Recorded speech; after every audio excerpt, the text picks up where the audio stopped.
Et quand nous nous parlons que votre histoire là-bas, soi-disant état de siège, c'est la mafia, vous allez m'insulter. Je vais commenter, mais suivez d'abord cet élément et je vais commenter après. Je vous mets quelque chose. Suivez attentivement. C'est très nécessaire dans la vie d'un Congolais. Ne négligez pas. Ça vient d'un Rwandais, Tutsi. Il a fait ça il y a 4 jours. Parce que moi, je vous dis, moi, je suis les informations des Rwandais, des Ougandais, des Kenyans, des Tanzaniens. C'est là où se trouve la vérité.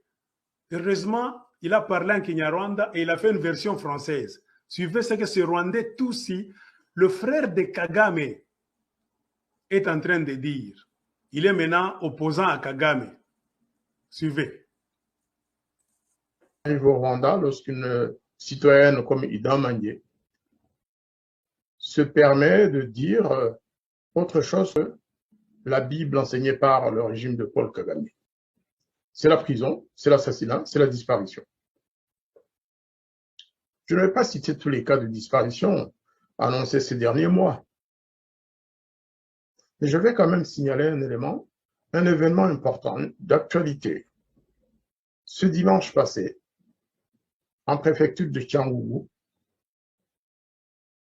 plus précisément dans la prison de cette région, 250 personnes, des hommes, pas des femmes, des hommes adultes ont été extraits nuitamment de la prison de Cyangugu. Les familles des personnes disparues, parce que ces personnes, on ne sait pas les localiser aujourd'hui, eh bien, leurs familles ne savent pas exactement où ces prisonniers ont été transférés éventuellement. En tout cas, on les trouve dans aucune prison du Rwanda. Alors, l'hypothèse la plus fréquemment désignée, c'est que ces prisonniers adultes, mâles, auraient été envoyés en République démocratique du Congo, dans le Nord Kivu, pour grossir les rangs des ADF. Cette force dite islamiste, qui se bat contre les forces nationales congolaises,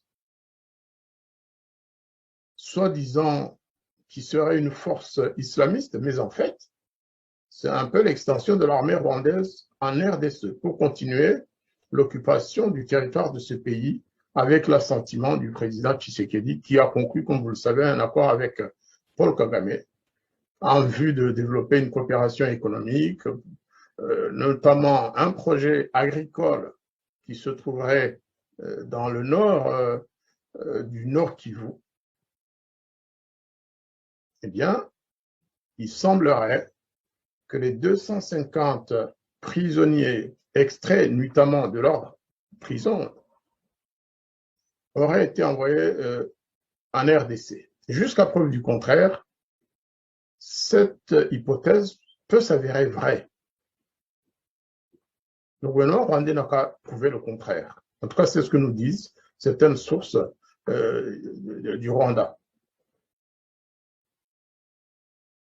Ça, c'est un groupe qui a pu être identifié. Il y en a plusieurs. À Butare, dans la prison de Butare, il semble qu'il y ait eu le même phénomène. Des gens qui disparaissent. Comme plusieurs années avant, d'autres prisonniers ont été soi-disant transférés dans d'autres prisons, mais qui ne sont jamais arrivés, et dont on ne retrouve pas de traces. Une autre hypothèse pour ces opérations de transfert sans aucune raison, qui se font notamment à 2 heures, 3 heures du matin. Pourquoi? Si on doit transférer des prisonniers, on doit le faire à cette heure-là. Eh bien, il semble que le gouvernement rwandais, l'armée, ou la police, ou les services de renseignement rwandais, en tout cas ceux qui appartiennent au fameux groupe de techniciens chargés de la mort, chargés d'assassiner, de faire disparaître les gens, il semble que cela aussi puisse être une bonne hypothèse, que ces gens sont extraits de prison, la plupart étaient des personnes condamnées pour génocide, et qu'elles sont tout simplement supprimées. C'est l'atmosphère qui règne aujourd'hui au Rwanda.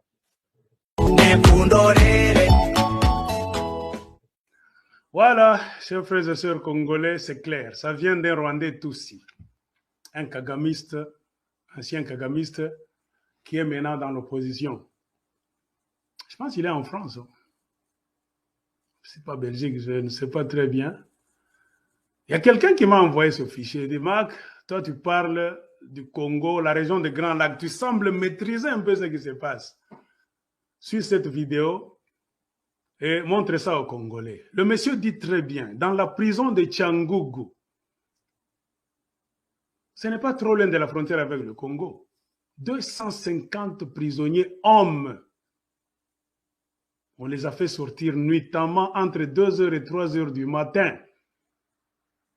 Et selon les traces, on les a fait entrer au Congo. Ce sont les soi-disant ADF. C'est un Rwandais qui parle. Si c'est moi qui dis, vous allez me dire tribaliste, Félix Tshisekedi, président Nzambe, c'est Dieu qui l'a mis là-bas. Dieu peut mettre un traître comme ça. Le Rwandais dit très bien. C'est un accord entre Kagame et Félix Tshisekedi. Ces prisonniers-là, c'est pour grossir les rangs des soi-disant ADF, number one. Number two, ils ont des projets dans le nord du Nord Kivu de faire les champs. C'est-à-dire, Félix Tshisekedi a laissé le Congo, comme au Rwanda, ils n'ont pas de terre arable. C'est ça l'état de siège même.